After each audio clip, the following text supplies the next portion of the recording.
పేరు మార్పుపై మళ్ళీ చర్చ మొదలైంది. బీఆర్ఎస్ ను టీఆర్ఎస్ గా మారబోతుందంటూ జోరుగా ప్రచారం సాగుతోంది. పటాన్ చెరువు కార్యకర్తల మీటింగ్ లో హరీష్ రావు మెడలో టీఆర్ఎస్ కండువా కనిపించింది. 6 ఏళ్ల పాటు టీఆర్ఎస్ పేరును ఫ్రీజ్ చేసింది ఎన్నికల కమిషన్.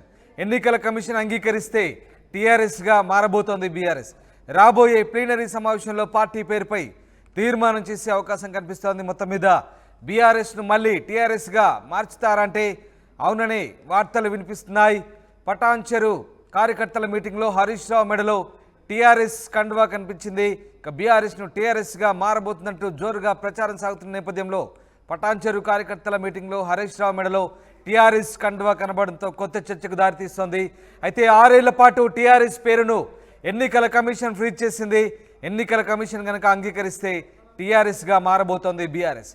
రాబోయే ప్లీనరీ సమావేశంలో పార్టీ పేరుపై తీర్మానం చేసే అవకాశాలు కనిపిస్తాయి.